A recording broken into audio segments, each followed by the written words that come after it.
Over the past 3 years, we've been blessed to be able to study in depth, verse by verse, 10 of the 27 New Testament books together. I was kind of shocked when I looked back and realized we studied 10 of the New Testament books together. And well, I'm excited for us to start this evening our 11th book in the New Testament that we will be diving into for the next several months, which is a book of great curiosity, of great confusion, of great conflict. And well, this is the book of Revelation. It was once said that the book of Revelation is a hard book to pick up, but also a hard book to put down. And I would agree completely. So it is my prayer and goal that when we complete this study over the book of Revelations a few months down the road, that each one of us will be able to do something that is long overdue, which is be able to place the book of Revelation back into our Bibles. In other words, it is our goal that it will become a book we can finally turn to again, and not just the scary last book of the Bible. So that is our prayer. That is our goal. Now, I am going to humbly ask each of us, including myself, as we study this book, to move. You don't have to remove, but simply move any predetermined or preconceived ideas that we have about this book. We want to just move those to the side in order for us to look together at this book with an open mind to make sure we have a correct biblical understanding of what it says. There have been a lot of interpretations of this book. There's a lot of views of this book. So I just humbly ask we all set those to the side as we study the book of Revelation to see if we can come to a correct and pure and true understanding of what this book has to offer for us. Now, I will say this up front. We will not agree on everything. I repeat, we will not agree on everything. And I want you to know that is okay. I pray we can look past our differences so we can reach forward to unity, and that we humble ourselves under the grace of Jesus Christ brought about on the cross, that we can view this book, although we may disagree, that we can view its overall message, that we can humble ourselves to the truth that God is trying to reveal to us through this book. So tonight, as we embark on this adventure, before we turn the first page, we must begin with making sure we are prepared for the journey. And in order to do that, I truly believe that there are four fundamental foundations that we must be clear on if we want to take the smoothest journey possible through this book. And the first fundamental foundation we must establish is the message of the book. Now, if we examine the book of Revelation and we are able to understand the signs, the symbols, and all the other interesting details, but at the end fail to take away the central message of the book, then we really have wasted our time. While topics such as end of times and the mark of the beast and the 1,000-year reign and the great red dragon and all these fascinating topics, while they're interesting and we're excited to learn about these things, they cannot rob us of what the book is trying to achieve. And well, it is hard to deny that the overall goal that the book of Revelation is trying to achieve is to bring about a message of victory. A message of victory. That, my friends, is the message of Revelation. 17 times in this book, we are going to read the word Nikao, which means overcome, conquer, victorious, is where we get our word Nike. And well, indeed, we are going to see in this book that Jesus and his people are indeed the victors in this spiritual battle between good and evil.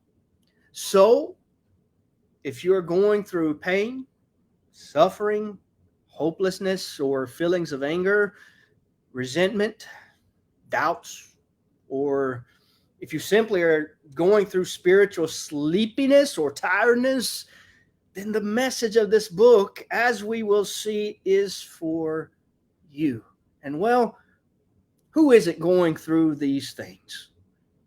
So I'm excited to see the message of Revelation of victory for Jesus and his followers. But there's a second foundation, a second fundamental foundation that we must establish if we want to understand the book of Revelation. And that is the literary style of the book. The Apostle John, the same John who wrote 1st, 2nd, 3rd John, and the Gospel of John, wrote the book of Revelation. There's some who try to refute that, but of very little avail. So we'll just leave it at that.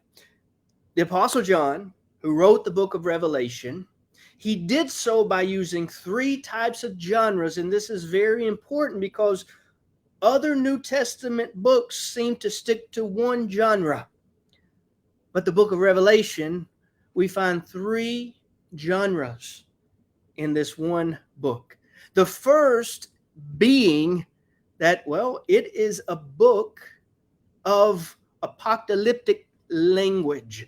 That is one of this first literary style is apocalyptic literature.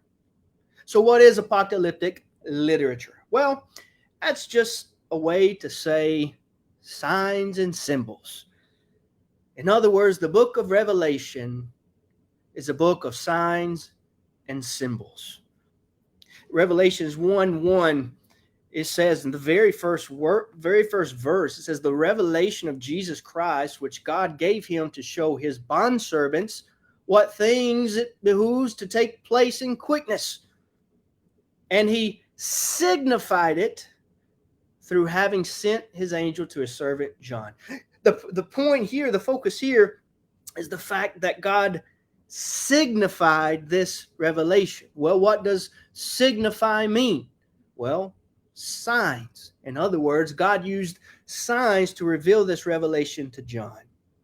And that indeed is one of the reasons, in my humble opinion, it's one of the reasons why I believe we have such a hard time understanding the book of Revelation. Because we take these signs and symbols that were written in the 1st century in the Middle East, and we try to apply them to 21st century America with our Western mindset. The two simply do not mix, and it calls for a great confusion. So as we try to uncover these signs and symbols, we must make sure we do something very important that if more people would do, I think would solve a lot of confusion. And that is, use the Old Testament.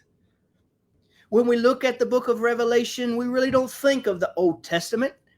But the truth is, we can't understand the book of Revelation if we don't understand the Old Testament, which is a case for the majority of the New Testament. But this is why I say this for Revelation. Revelation makes over 1,000 allusions, parallels, and quotes from the Old Testament. Every chapter in the book of Revelation contains either an allusion, parallel, or quote from the Old Testament. For example, just naming the book and chapter, I want to go through Revelation 1 alone. Look at Revelation chapter 1 of how many allusions there are to the Old Testament. Verse 1 alludes to Daniel 2. Verse 4, Exodus 3, Deuteronomy 32, Isaiah 41, Isaiah 43, Isaiah 44, Isaiah 48, and is a paraphrase allusion to Zechariah 4 and perhaps Isaiah 11. Verse 5 draws on Psalm 89. Verse 6 echoes Exodus 19. Verse 7 is a composite of Daniel 7 and Zechariah 12. Verse 8 is perhaps based on similar clauses in Isaiah 41 through 48. Verses 10 through 11 carries the language of Ezekiel's repeated experiences in the Spirit, Ezekiel 2, Ezekiel 3, and so on. It also suggests Exodus 19. Verse 12 draws from Zechariah 4, Exodus 25, Numbers 8. Verse 13 through 16 draws predominantly from Daniel 7, but is apparently pulling from Isaiah 11, Zechariah 4, Ezekiel 1, 27 and 43. Verse 17 follows the pattern of Daniel 10 and echoes Isaiah 41, 44, and 48. Verse 19 has terminology from Daniel 2. Verse 20 uses the expression mystery in the same sense as Daniel, the only Old Testament book where it occurs. Now, I don't expect you to memorize all those, but I'm simply wanting to take the time to point this out. This is just chapter 1 of Revelation. Hundreds of more parallels are made to the Old Testament. And so, I think when we are looking at the book of Revelation, we do not need to shut the Old Testament. Because when we do, it makes Revelation very hard to understand, especially for us who perhaps are not as studied in Old Testament symbolism. Very few people are, right? It's not really a class you sit through on once a week. So it makes it difficult. So it takes a little more work for us to, unlike it would have for the Jews who, and the first century Christians who would have heard this and automatically known what it meant, we have to take a little more time and do a little more work. But here's the good news. Hopefully, after we study the book of Revelation, Old Testament imagery and symbolism should become a lot clearer, making it easier to study books like Daniel and Ezekiel, which, by the way, is considered to be the revelation of the Old Testament. Some people even suggest while John is writing this revelation, he has the book of Ezekiel opened up right beside it. In other words, before we treat Revelation as its own separate book that has nothing to do with the rest of the Bible, let us think again. Because the truth is, Revelation reveals nothing new to us that we do not already find in the rest of the Bible. We just have to know where to look.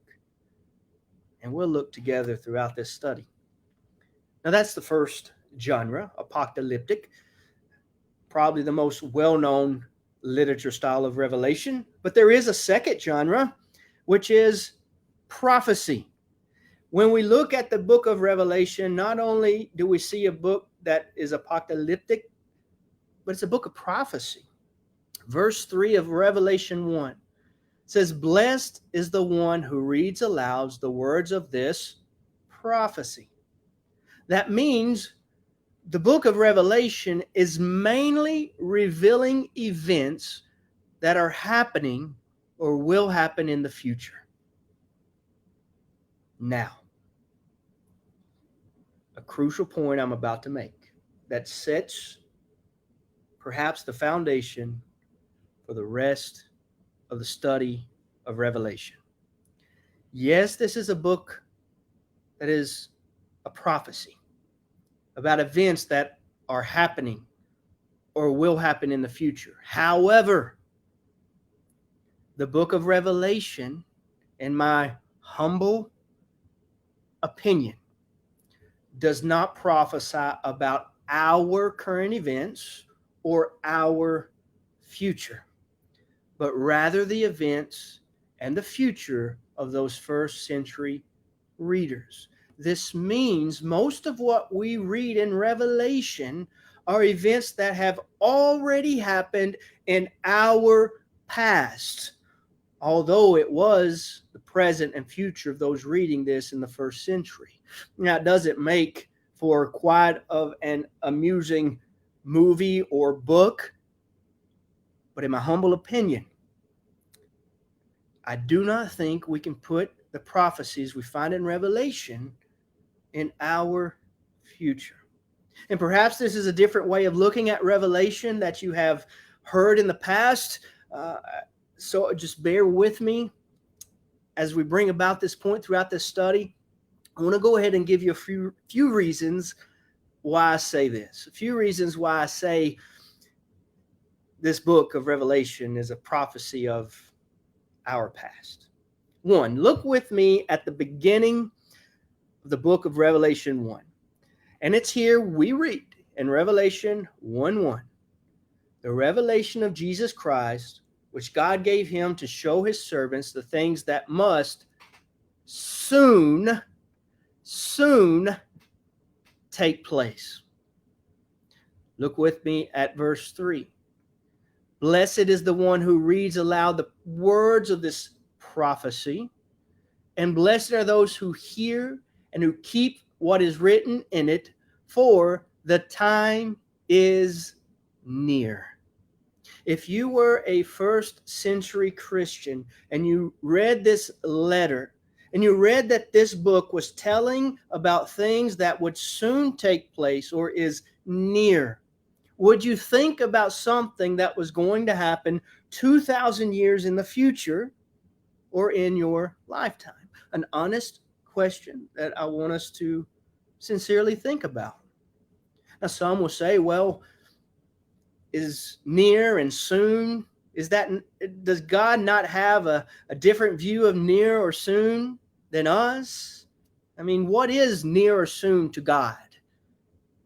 Well, yes, to God, a day is like 1,000 years, and 1,000 years are like a day. We could take time to put that in context, but we won't do that now. But this simply shows God's omnipotent view of time in comparison to us. However, it does not show us how God talks about time to us. When God is in communication with his people, he uses time references that his people will understand. And the words soon and near would not have been understood in any other way to those first century hearers other than soon and near. And to try and contest that, to me, can be very dangerous. Also, look with me at the end of the book of Revelation, in Revelation 22, in verse 10. It says here in Revelation 22:10, it says, "Do not seal up the words of the prophecy of this book, for the time is near." Now, this is at the end of Revelation, and it's at the time the revelation was being closed, and Jesus simply said, "Do not seal up the words of this book." Now, if we go back to the book of Daniel, Daniel received a prophecy about the future. And it was not going to happen until nearly 600 years later. And so what does God tell Daniel to do with this prophecy? He says in Daniel 12:4, "Shut up the words and seal the book until the time of the end." But what does God tell John?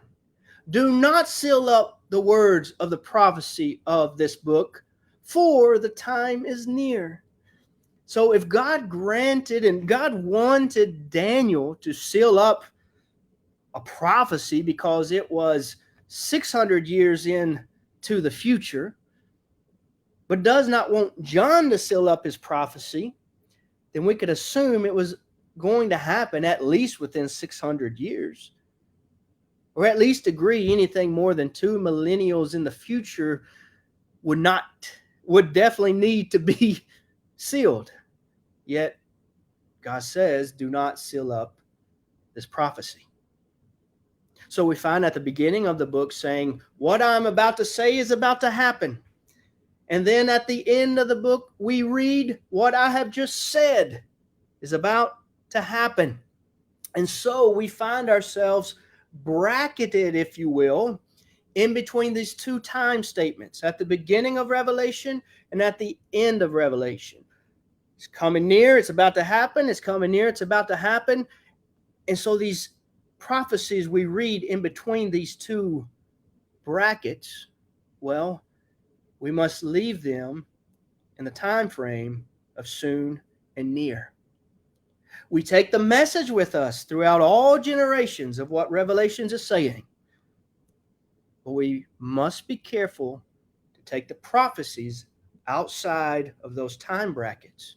We must leave them with the first century Christians.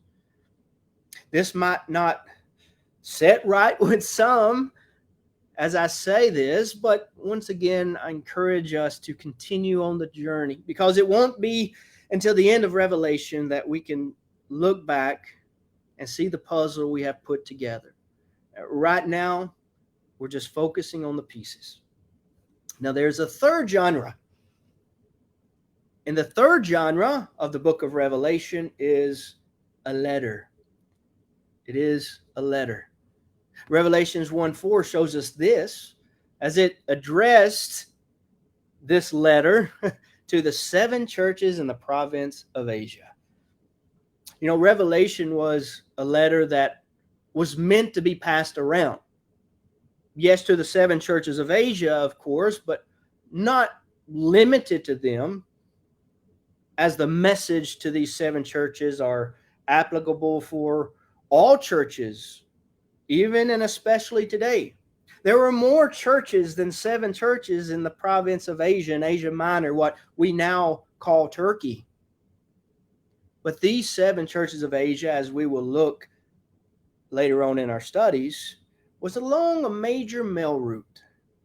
So it was sent to these 7 churches, but it was meant to be read aloud to all who would listen, including us today. So as we read Revelation, keep in mind we are reading someone else's mail. But also keep in mind we were told to read their mail and listen to what it says. So in the first 4 verses of Revelation, we learn of its literary style. We learn Revelation 1:1. This is a book which God signified apocalyptic. Verse 3, blessed is the one who reads aloud the words of this prophecy. Verse 4, to the 7 churches in the province of Asia. Here we find apocalyptic, prophecy, and letter. And we have to be careful as we study the book of Revelation to put what we read in its proper place and in its proper time. Now, a third fundamental foundation, which is the date of the book. When was the book of Revelation written? This is a moment when most people will divide, go their separate ways, say, have fun with the book of Revelation with that date. I'm going to stay with my date. I encourage us not to do that. I humbly encourage us as we look at the date of Revelation to simply humble ourselves and push through together to obtain the overall message of victory. Well, when was the book of Revelation written?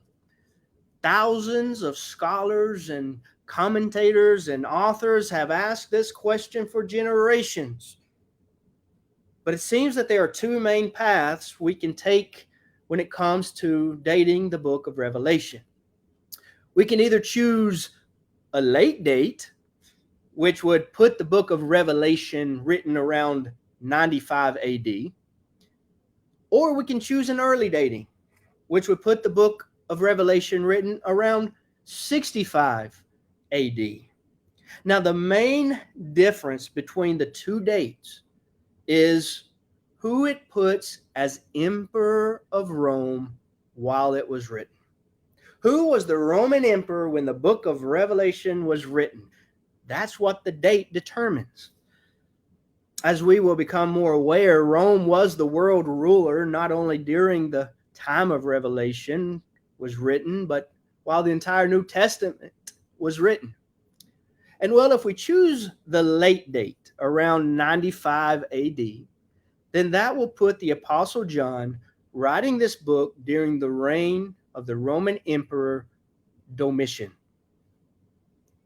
If we choose the early date, around 65 AD, then that will put the Apostle John writing this book during the reign of the Roman Emperor Nero. So why does any of that matter?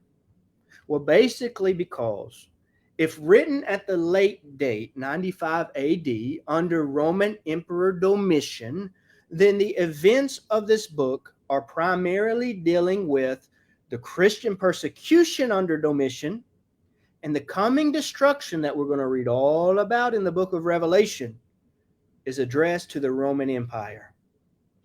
However, if written at the early date, 65 AD, under Roman Emperor Nero, then the events of this book are dealing with the Christian persecution under Nero and the coming destruction that we're going to read all about in this book is all talking about the Jews. So with Domitian, we have persecution under Domitian and the destruction of the Roman Empire. 65 AD view, the Roman Emperor Nero. We're talking about the Christian persecution under Nero and the common destruction on the Jews. So what date are we going to be using for this study?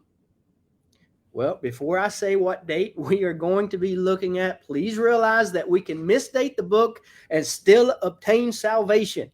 We can misdate the book and still be friends. We can still gain the overall message of Revelation, even if we misdate the book. So with that being said, we are going to take the view of the early date, around 65 AD, under the Emperor Nero, with the focus being on the coming destruction on the Jews. Now, if you are okay with this early date, or if you have no preference, then that's great. However, if you are strongly opposed to the 65 AD date, please don't tune out, but simply let's give this date a chance. And I contemplated, I even have prepared to dive into a deep study about the date of Revelation, as many people have done, to try to show you why I arrive at a 65 date. But my hope is that the study of the book itself will serve as enough evidence for us. If you would like more information on why we're going to view Revelation in this date, let me know. I'll be happy to share with you the reasons why. But I hope that as we study the book of Revelation, when we're finished and we look back at this puzzle that we've put together, we can realize that the early date indeed seems to make the most sense, in my humble opinion. And then at the end, you say, nope, still has to be late date, because, well, the majority of the people view it to be the late date. If you say it has to be the late date, then no hard feelings. I personally used to hold to the late date view myself. And I like to think I was still a Christian going to heaven while I viewed it that way. And if I'm wrong about the early date, I still believe I'm a Christian and look forward to heaven. So if we disagree on this point, I pray we don't let it come between us in this study. But we are going to view it as the early date, around 65 AD, under the Roman Emperor Nero. Well, that brings us to the fourth foundation, the fourth fundamental foundation that we must understand, that we must establish in order to properly understand the book of Revelation. And that is the events of 70 AD. Let me go ahead and say something very bold. It is the only way I can think of to perhaps startle your attention to this fourth fundamental foundation. And this is the statement I want to make. There is no way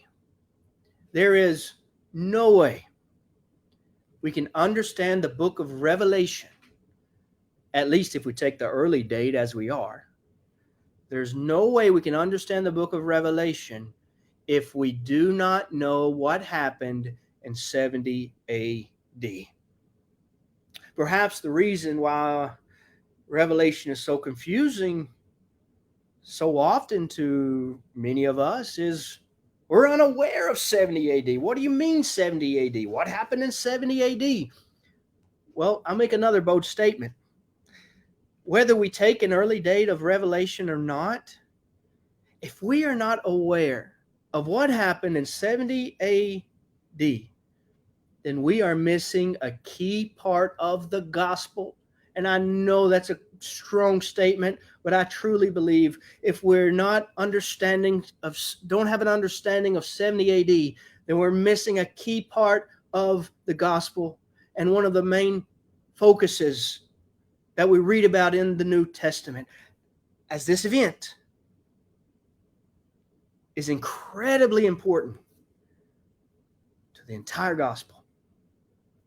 Well, what happened in 70 AD? What is so important that happened in 70 AD that I must understand it if I want to understand the book of Revelation? Well, the fall of Jerusalem. That is what happened in 70 AD. The fall of Jerusalem. Many today hear the date 70 AD and hear about the fall of Jerusalem and have very little idea of what is being talked about. Even if we know about the fall of Jerusalem, we have very little idea of its massive impact on the church today. For a first century believer to hear we didn't know what happened in 70 AD would be like someone living in New York not knowing what happened on September 11th, 2001, also known as 9/11. To not understand 70 AD, to not understand the fall of Jerusalem would simply be absurd in the first century. If we were to say, what happened in 70 AD? What do you mean the fall of Jerusalem? Well, I hope we can change that in this study. Because I repeat, and I repeat strongly, with the book of Revelation in mind, without a knowledge of the fall of Jerusalem in 70 AD, there is no way we are going to be able to understand the fine details, the symbols, and the signs of the book. And you want to know why? You want to know why I say this? Because the book of Revelation is all about the fall of Jerusalem in 70 AD. The events, the signs, the symbols, the prophecy, all of it centers around this one central historical event. If this is the only study you attend with us, then this is the one piece of information I want to get across. If you understand the events of the fall of Jerusalem in 70 AD, and then accurately apply them to the book of Revelation, the book makes so much more sense. And it brings about a clarity to the book that perhaps you have never seen. When we keep the book in its correct time frame, soon and near, and we keep the book in its correct historical events, the fall of Jerusalem in 70 AD, half the battle is won in understanding this book. So with all that said, I think it would serve us well to at least get a very basic and very brief history lesson of the fall of Jerusalem and the events of 70 AD. Now, we'll go into this in much more detail later on. But for now, a very brief overview. By the first century, the Roman Empire encompassed the entire Mediterranean Sea. And in the southwest corner of the empire, well, there was a place called Judea that can be said to have encompassed Galilee and Samaria. And well, here in Judea sat the holy city of Jerusalem, which was the city that boasted the holy temple for the Jews, a temple that was the center of all Jewish culture, Jewish religion, and Jewish life. In every aspect of the word, the temple was the heart of all things Jewish. Now, for decades, the Romans neglected the Jews, and they overtaxed them heavily in Judea. And for years, the Jews hated it, but they tolerated it. But in 66 AD, a group of Jewish rebels revolted against the Roman guards in the city. And this revolt led to a full blown out war with the Roman Empire. The Jewish-Roman Wars, you may have heard of them. There were 3. This is the first one. And this revolt, this Jewish-Roman war, would last from 66 AD to 70 AD. Now, surprisingly, in the beginning, the Jews were winning most of the battles. And this is surprising because you have the entire Roman Empire, the greatest kingdom, the greatest empire that had ever stepped foot on the earth, physically speaking. But here are the Jews, and they are winning most of the battles. But that is until 70 AD. In 70 AD, the newly appointed Roman Emperor Vespasian sent his son Titus with a ferocious army to Judea to once and for all put an end to these revolting Jews. They had enough. Vespasian said, Titus, go, stop this war, stop this revolt. I'm done with it. So Titus and his army, they marched through Judea, and they were attacking and killing all their way down through Galilee and Samaria, and then they finally get to Jerusalem. But instead of attacking Jerusalem, they did something very strategic. As they found themselves finding more resistant than they thought, they built an entire wall around the entire city. And they did so in only 3 days. And well, when the Romans built this wall around the entire city of Jerusalem, it cut the city off from the world. This meant no food and no supplies. No one could get into the city. No one could get out of the city. For several months, about 5 to be exact, this took place. And slowly inside Jerusalem, the Jewish people began to die off one by one from starvation. It was so bad that Josephus, the Jewish historian Josephus, records that wives would snatch the food from their husbands, children from fathers, and most pitiable of all, he says, mothers from the very mouths of their infants. Other records even go as far as to tell us that mothers would eat their own children. That's how bad the starvation and the famine that was taking place inside the city, where all these people were trapped. Not to mention it was Passover. So not only the regulars of Jerusalem were trapped inside the wall, but Jews from all over the world had gathered inside the temple, inside the city walls, and now it was surrounded. No food. Death and disease began to spread. It was then Titus and his army After about 5 months, they actually attacked the city.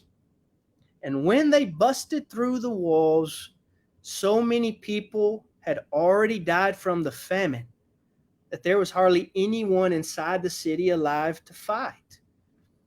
It is recorded that when Rome busted into the city, it's recorded they did not have ground to walk on because of the bodies. In other words, they couldn't even step on the ground. There were so many dead bodies. They had to walk over people. And well, marching over dead bodies, Titus and his army proceeded to burn everything to the ground, the last of it being the heart of everything Jewish, which is the Holy Temple. Perhaps you know the 2,000-year-old monument that sits in the heart of ancient Rome called the Arch of Titus. Well, this depicts Titus and his army seizing valuables from the Holy Temple before they burned it to the ground. And well, after the Romans had went in, burned everything to the ground, had killed everybody, and lit the temple on fire and watched it burn, the aftermath of 70 AD is truly gruesome. Josephus once again records, he says, "Nor if anyone that had known the place before had come on a sudden to it now, would he have known it again. But though he were at the city itself, yet would he have inquired for it notwithstanding." In other words, Josephus records here that if someone came upon the city of Jerusalem after 70 AD, after it was destroyed, they would have looked out and said, nothing has ever been here. There's never been a city here. There's never been people here. This place has always been desolate. He said if someone didn't know it was there, they would never have believed that there was a city there in Jerusalem. It is even said that Titus himself, the leader of the army in the siege, he said that the destruction was so bad that the only explanation was that the God of the Jews must have used them to turn on them himself. And well, that is exactly what happened. The fall of Jerusalem was carried out by the Romans, but it was by the hand of God who used the Romans to carry out this destruction. It was at the hand of God that over 1.1 million Jews died in this siege in 70 AD, according to Josephus. Sidebar, 0 Christians died. And we'll examine that later. But 0 Christians died in this. But 1.1 million Jews died in the siege. And well, the city, the great city that once was, it was simply no more. And a temple that was, simply would never be again.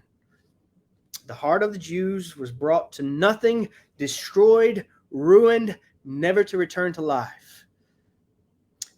Dunham says it is no exaggeration to say that the fall of Jerusalem is the most significant national event in the history of the world. Yes, 70 AD, the fall of Jerusalem, is an event we must know to properly understand Revelation. But you know, it's only natural to ask why. Why would God carry out such a horrific event on the Jews of all people, the people he chose to be his people? Why would God carry out such a horrific event that destroyed the temple, the city, the Jewish people there in Jerusalem? Well, I want to offer 2 main reasons why. The first reason I want to suggest that God carried out such a horrific event through the hands of Rome was to punish the unrepentant Jews. That is, to punish the Jews who refused to accept Christ. If you remember, when Israel came out of Egypt, when it all began, God gave them the old law, the old covenant. And do you remember what he said to them in Deuteronomy 28? He says in verse 1, if you do not obey the Lord your God and do not carefully follow all his commands and decrees I am giving you today, he says in verse 20, the Lord will send on you curses until you are destroyed and come to sudden ruin because of the evil you have done in forsaking him. In other words, God says, here's the law. If you obey it, then you're going to be blessed. If you disobey it and forsake me, I'm going to destroy you and turn you into ruin. Well, did Israel keep the law? Did Israel follow the commands of God? Well, no. Israel forsook God time and time again. Israel even confesses in Judges 10:10, we have sinned against you, forsaking our God and serving the Baals, these false gods. In Jeremiah 2, you can go and read Jeremiah 2, and there are 37 verses laying out how Israel had forsaken God time and time again. So, did the Jews forsake God? Yeah. They killed God's prophets. They killed God's son. They killed God's followers. The Jews had to be held responsible. And indeed, there is an eternal punishment where they will be held responsible. There was also a physical and spiritual punishment on the Jews that has changed history. The Jewish people had forsaken God, and therefore God kept his promise and destroyed the Jews and their city, bringing it to sudden ruin in 70 A.D. Now, some Jews escaped. Some Jews were taken as prisoners and places, so not all the Jews were wiped out, but 1.1 million Jews, according to Josephus, were killed, and the rest were taken off and exiled in different places and split apart. Now, there was a destruction of Jerusalem in 586 BC at the hands of the Babylonians, but it was this destruction, this ruin, that was once and for all that took place in 70 AD by the hands of the Romans. That is why Jesus said, and see, this is why I'm trying to point out the importance of understanding the events of 70 AD, because it flows right into other scriptures. In Luke 23, 28 through 30, Jesus was being led away to be crucified. And if you remember, he says, daughters of Jerusalem, do not weep for me. Weep for yourselves and for your children. For the time will come, 70 AD, when you will say, blessed are the childless women, the wombs that never bore, and the breasts that never nursed. Then they will say to the mountains, fall on us, and to the hills, cover us. This event that Jesus was talking about was 70 AD. He said, yeah, you're killing me now, but don't cry for me. You should see what's going to happen to you about 40 years from now. That is also why Jesus said in Matthew 23, verses 35 through 36, it says, and so upon you, talking of the Jews, he says, and so upon you will come all the righteous blood that has been shed on earth, from the blood of righteous Abel to the blood of Zechariah, son of Berechiah, whom you murdered between the temple and the altar. Truly I tell you, all this will come on this generation. On this generation. Now, what is he talking about? The destruction of Jerusalem in 70 AD when indeed that generation experienced God's judgment on them, releasing his wrath on that generation, pouring out on that generation, 70 AD, the punishments for all the righteous blood that had been shed on earth. In other words, that generation received the punishment, the wrath of God that had been stored up for all those years. And once again, that is why Jesus said to his disciples in reference to the holy temple in Matthew 24, 1 through 2, Jesus left the temple and was going away when his disciples came to point out to him the buildings of the temple. But he answered them, "You see all these, do you not? Truly I say to you, there will not be left here one stone upon another that will not be thrown down." And indeed, after 70 AD, no stone was left upon another.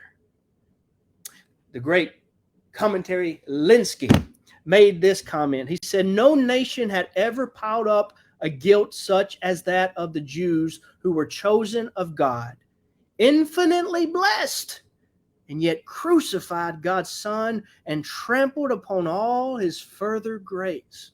No judgment had ever and can ever be so severe.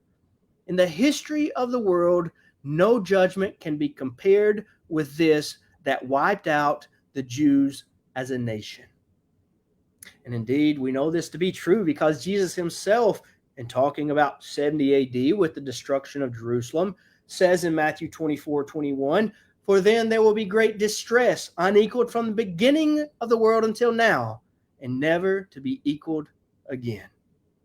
Once again, 70 AD, the fall of Jerusalem. But God not only carried out this historic event to punish the unrepentant Jews, but also to put an end to the old covenant. Perhaps this is a part of the fall of Jerusalem we miss sometimes. But when the church began on Pentecost in 30 AD or 33 AD, depending on how you date the Bible, I lean more towards 30 AD. Once again, it's no big deal. But when the church began on Pentecost, the church not only began, but the new covenant was established. So here you have the church and the new covenant that had finally come, that had been promised, that had been talked about and prophesied about through Jeremiah. The new covenant was here and the church was here. However, for the next 40 years, the new covenant would fight with the old covenant. Well, what do you mean? Well, the old covenant was no longer in effect. They did not have to keep it, and they were told not to keep it. However, it was still able to be kept because of the presence of the holy temple in the city. That's why Hebrews says in chapter 8 and verse 13, it says, "In speaking of a new covenant, he makes the first one obsolete. And what is becoming obsolete and growing old is ready to vanish away." In other words, the Hebrew writer is saying, yes, the old covenant is here, but it's useless. And that old covenant that is useless, although it's still here, it's about to vanish away. Well, when did the old covenant vanish away? In 70 AD, when the temple and city was destroyed. In that moment, the old covenant and all its sacrifices and feasts indeed vanished away because it could not be kept, because there was no temple, there was no city. To this day, Jews are not able to keep the law as is required. Now, yes, the Jews have regathered after 70 AD, and a whole Jewish history lesson of the Jews can point and tell us how the Jews they came back and they regathered their Jewish faith, Judaism. But to this day, they can't keep the law as they're supposed to. To this very day, Judaism cannot be kept as it is supposed to be kept. Yes, there is still a city of Jerusalem. You can go to Jerusalem and see the ancient old city, but they're simply left there a wall. That's the only things that is left of the ancient city. One stone was not left upon another. Well, I thought there was a welling wall there. Yeah, but it was not part of the temple that was prophesied by Jesus that would be not one stone upon another. So if you want to visit the city of Jerusalem, you can go and see this wall, and you can even see a Dome of the Rock, which is not Jewish at all, sitting where they say the temple was. So the Old Covenant, gone to this very day. And the law, the Judaism, the faith that Judaism, there's so many exceptions that they've had to add to the law because they simply can't keep it like it was originally supposed to be kept, because there's no temple, there's no Old Covenant. So when the Old Covenant vanished away and the New Covenant stood alone as the one and only covenant, so did the kingdom fully come into its full glory, just as Daniel prophesied in Daniel 7 when he said in Daniel 7:27, then the sovereignty, power, and greatness of all the kingdoms under heaven will be handed over to the holy people of the Most High. His kingdom will be an everlasting kingdom, and all rulers will worship and obey him. And indeed, in 70 AD, the fall of Jerusalem, the kingdom, the church, the new covenant stood as the everlasting kingdom and still does to this very day. And well, those are the four fundamental foundations that I truly feel we must understand if we want to understand the book of Revelation. The message, victory; the literary style, apocalyptic, prophecy, and a letter; the date, 65 AD, approximately 65 AD, which is what we're taking; and the events of 70 AD, which is the fall of Jerusalem. Now, if we are still confused on some of these fundamental foundations, don't worry at all. It's fine. I assure you, we will be repeating them all throughout the study and in greater detail at various points. This is simply an introduction. And if we are not in agreement with some of the things that I have said, then I pray it will not stand in the way of our journey through this book together, and more importantly, our life together as fellow believers in Christ. So with that, we'll come to an end of this first study of the book of Revelation. We've not even opened up the book yet, so to speak. But these are four fundamental foundations that we must know about.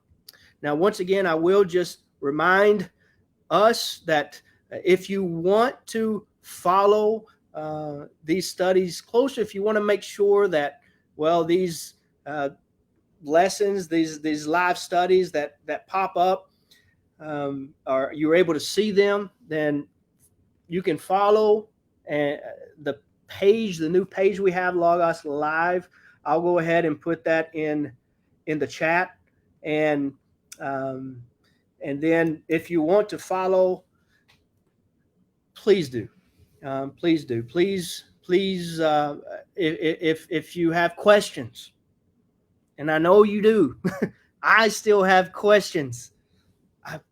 I hope that you will talk to me, that you will ask me about it. I don't want you to be confused on what's going on. I want you to understand the book, because it truly is an incredible book, and it's a book that I really think can change the way we view the church, the kingdom. It can change so much about our Christian life. So I'm excited that we can journey through this together.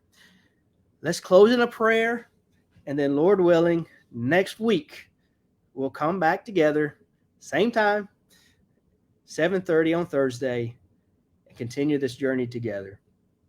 Let's pray. Father, we are so thankful for this book you have given us, a book, Father, that is so special. We just pray that you would help us to see it, to understand it as we should, that you will correct us if we're wrong. You would advise us, Father, the direction to go that stays most true to your word. We thank you once again for all those who have humbled themselves tonight before your word to study and to learn more of you. Pray special blessings for them. We ask that we will always, Father, look to Jesus Christ, who is our Savior, the author and perfecter of our faith. And it's in his name that we pray. Amen.